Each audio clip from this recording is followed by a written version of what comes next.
Adam Dunigan joining us now. He is a U.S. Marine Corps veteran and a former CIA case officer who resigned to run for Congress. Welcome, Mr. Dunigan. Good to have you here. Thank you, Simone. Happy to be here. We have a lot of time to talk and for our viewers to get to know you a little bit, but I wanted to start with this. You're a Harvard grad, a Marine Corps veteran, and you left a career in the CIA to run for Congress. Why did you make that decision? There's a million different factors in that, but mostly I couldn't stay behind the curtain watching the backslide of our democracy, the fracturing of American institutions. Somebody had to do something. There has to be adults back in the room in Congress. I didn't see any, so I figured if not me, then who?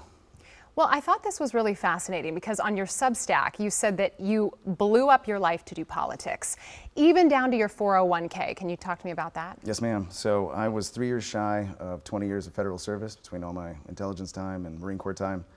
And I had a TSP from back in the Marine Corps, and I contributed to it from my CIA days. That was my retirement. But to get a political campaign off the ground and be taken seriously, Washington only respects money, so I decided to put my own skin in the game rather than court myself out to corporate donors. I think money should come clean, and so I use my own. That's a lot of skin in the game. Oh, yes, every day. I get nervous about it. Sure, certainly. So I wanted to kind of build on that because when you left the CIA, you said, quote, "We aren't the good guys anymore." What is that? I mean, that was such a powerful statement that really stuck out to me. What does that mean? What do you mean by that?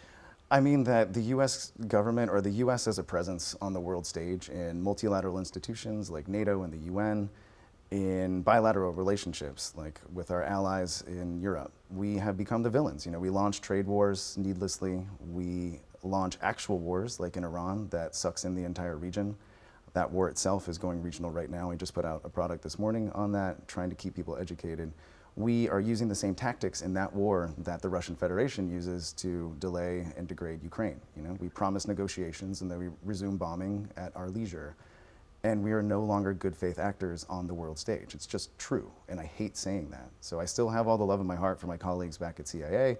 I still respect, and I wish everybody did respect military service, but those instruments of hard and soft power are not being employed for the best interest of the American voter, of the American citizen, or the country in general. Our long future is at risk. As a Marine, to say the words, "We aren't the good guys anymore," I mean, what was that like? What was that moment like? Yeah, it breaks my heart. It breaks my heart. And I'm not a bleeding heart about these things too. I know there's a real politic that we have to do, and sometimes the job that I came out of, sometimes it's ugly, but it needs doing. Right now, the job that's getting done isn't serving the people that it needs to, and there is no long-term strategy. You know, I can say with some authority, given what I've seen, that there is a fundamental unseriousness in the people who lead this country right now. And that's not just the White House. You know, there's been a lack of curiosity even on the part of congressional Democrats that are in positions of oversight and accountability. You know, we had this war in Iran, for example. We had excuse me. We had this war in Iran, and Jared Kushner and Steve Witkoff were out there negotiating a special envoys on behalf of the American citizen.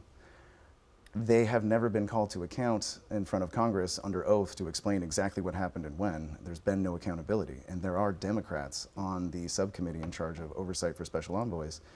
And there's not even been a protest lodged. There's not been a signaling motion. There's been nothing. And so I'm tired of the government being listless. You know, just because Democrats are out of power doesn't mean we have to be catatonic. Speaking of that, I wanted to kind of build off of what you've been talking about in terms of our viewers getting to know you. So if you're elected into office, what are your first two priorities? What would you approach first? Money out of politics. I think corporate politics is killing us, and the influence of corporate donors at the expense of real people is unsustainable in this country. Can I ask you about that though? Because you know, you said in an Instagram post that you would never take corporate PAC or special interest money. Correct. How do you build a campaign? You know, you wanted to do small donations, correct? Small money donations. Do I have that correct? So can you elaborate on the plan there? Yeah, I don't think people in power will argue this point, saying like, oh, well, there's good corporate money and bad corporate money, and not all special interests are bad. There's probably a wider conversation to have about that.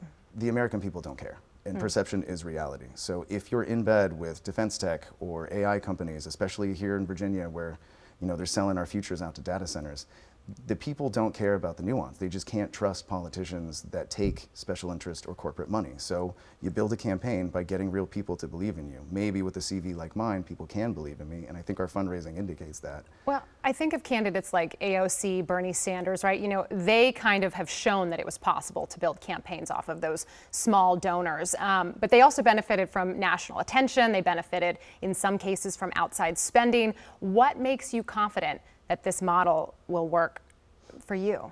I'm never confident in anything in politics, but I think what makes me more optimistic is that it's part of a sanding process. We have to sand down all of the detritus that is accumulated in the American political process. You know, you don't need Adam Dunigan running in Virginia to do this. You need hundreds of people in a building full of 538 representatives and senators. You need all of them, or a vast majority, to follow the example being set. And I think we had a wave of that under the new Democrats, right? AOC is a good example. But we lost that momentum because we lost power again due to some short-sighted strategy on the part of the National Democratic Party. You know, the momentum that was behind these grassroots candidates can come back, and I think it is. I think the results in New York for the DSA, Colorado, they bear out the possibility that you can do this, but we have to sustain it, and we can't keep losing to the Republicans if we want to build this party back. Yeah, flipping Diana DeGette in Colorado was quite the political upset. You mentioned Iran. I wanted to take you back there. Given your military and intelligence background, what are your thoughts involving Iran and the conflict? It's a nightmare. I put out tons of analysis on this. If anybody's curious, you can go to our campaign socials. It's just a fact that the U.S. government has been pitched this idea by several different actors, including Israeli governments, since Reagan, since Carter maybe. The idea of us taking out the Ayatollah in Iran has always been on the table, especially during the Iraq War. The reason it happened now is because we have fundamentally unserious and unqualified people in positions of power at the White House and the Pentagon. And we have a Congress that is paralyzed by petty infighting and corporate donors.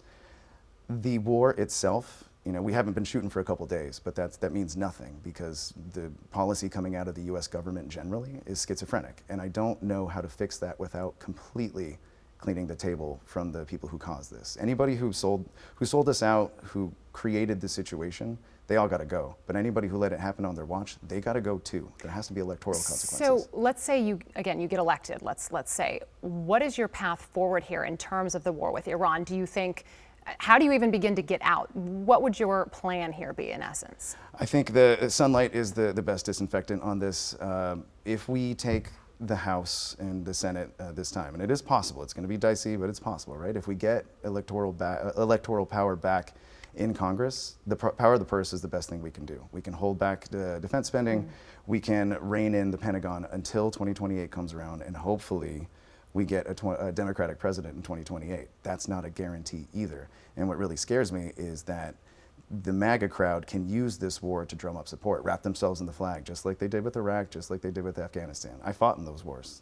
I understand the impulse behind people who want to support a wartime president. This is not the time to do it, and we need to get out. So getting out starts with the power of the purse in Congress. Let's talk about Israel. Do you support continuing U.S. military aid to Israel? And should Congress place some kind of condition on that aid, in your opinion? Yes. No, I do not support continued military aid to Israel. Absolutely not. I am in favor of a phased reintroduction plan should that be cut. So I'm a pragmatist above all else. I do not want to abandon the only ally that we have in the region left at this point. We can't, we shouldn't. However, it is very clear that some of American foreign policy has been subordinated to the interests that are not our own. And it wouldn't matter if it was Canada doing the same thing. I would be against aid to Canada in the same way. It has nothing to do with the deeper history of that region. It has everything to do with tacitly endorsing the excesses of the IDF in Gaza and letting our own foreign policy get dog-walked into a war with Iran. There has to be consequences for that, and if there's not, I don't know how we come back from it.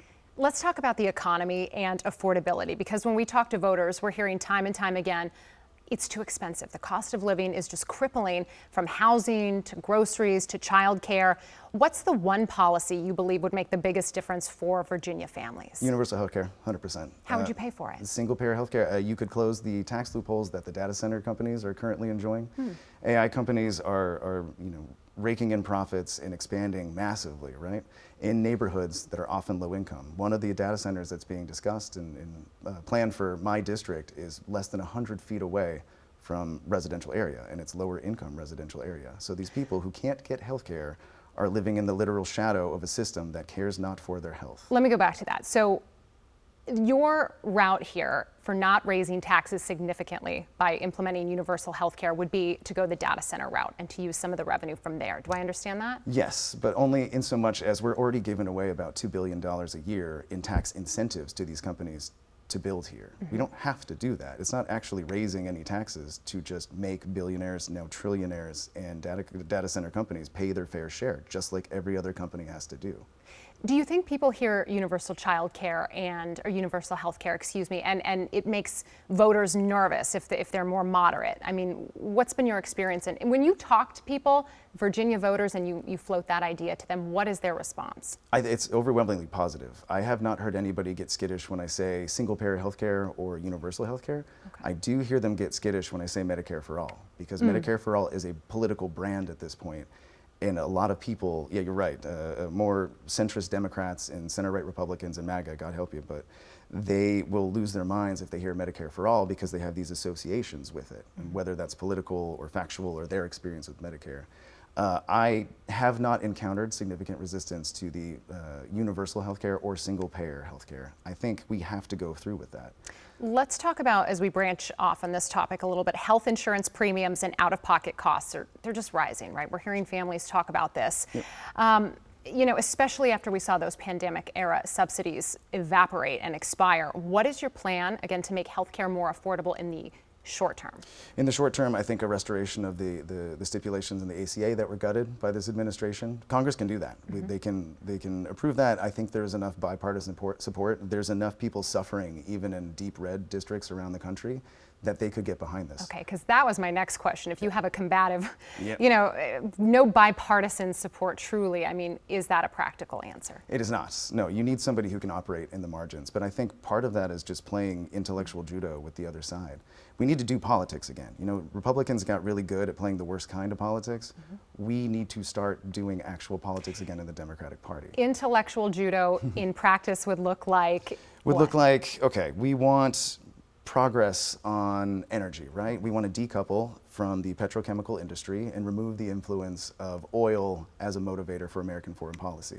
Well, right now you have the best excuse ever to get Republicans from the other side of the aisle behind green energy and renewable initiatives. Nuclear, we can have a nuclear renaissance if we have the momentum behind it. And we have the best evidence because nobody likes paying $7 a gallon for gas. And they all want to wash their conscience from what Trump did in Iran. I hear what you're saying too about intellectual judo in terms of like bringing back old school politics of some decorum, some, you know, respect, things like that, and which leads me to immigration. Yes, ma'am. Very little bipartisan cooperation on that topic. It remains one of the country's most divisive issues, of course. How would you balance stronger border security with immigration reform? And do you have any comments on the current atmosphere with ICE? First of all, ICE needs to be abolished wholesale. You cannot kill American citizens and black bag people off American streets and still be trusted by the American citizens or retain your mandate within the American government. I would not tolerate their continued existence. And whatever comes after them, proper vetting, proper training, and application against the actual problem. You know, you don't need to give a budget bigger than the Marine Corps to an immigration enforcement agency that is not serving the actual needs of immigration enforcement. By all metrics, they failed. And until we punish that failure by prosecuting the officers who have committed murders in their name and drumming out anybody who allowed the architecture to go so far afield from what we're supposed to do, we can't move forward. Actual immigration policy, yeah, we need to talk about amnesty again. When you hear ICE beginning to implement things like body cameras and not doing, you know, vehicle stops, does that, you know, is that a kind of reform you can get behind in a short-term sense, or you're just across the board, hey, abolish ICE? 2 minutes too late, the brand is broken at this point. You can't rotate the swastika and have it go back to being a Hindu symbol. It already has an association that people cannot let go of. And I think that's the deeper problem in our politics right now. You have so many people that are playing around these margins and making incremental adjustments to these systems that need to be fundamentally reimagined, like healthcare, like immigration, like energy, like our military policy. And if we keep debating these fundamental incremental steps, we're going to keep sliding backwards over time. And I worry about going off the cliff where we can't retain control of our own democracy again, and it might become something very different than what the founders intended. Let's talk about data centers. Big deal in Virginia, right? They've become both an economic engine and a source of controversy. Supporters point to jobs and AI innovation, while opponents raise concerns about energy use, water consumption, and quality of life. Where do you think the right balance is with data centers, and what role should the federal government play? I think the federal government's role in all of this is making sure that it's a fair field between communities and data center companies. There are apocryphal stories from Virginia all over of infiltrations of HOA organizations to get more buy-in to build the next data center. There are stories of actual bribes being given to people to be more favorable on city councils or townships. Again, perception is reality. This is one thing that was important to me and all of my fellow intelligence officers at CIA. You cannot pretend like people don't perceive things a certain way. And the pendulum is swinging back against data centers. So I think the balance that needs to be struck is making them pay their fair share, no special tax incentives, no nothing, and making sure that the taxes collected from any future construction are applied to making actual human beings' lives better. It's just not right now. And until we fix that, we're gonna keep seeing the resentment towards these data centers grow. And you're going to see people throwing bricks through windows eventually. I would like to avoid that part by making business constructive with communities rather than treating them like commodities. Okay, we are out of time. Is there a final bow you'd like to put on this interview? Anything else you'd like to say? Anybody who cares about their country, anybody who still believes in the American experiment, go check my campaign out.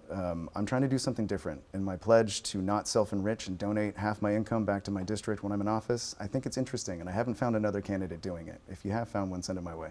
All right. Mr. Dunigan, thank you so much for your time. We appreciate it. Thank you, ma'am.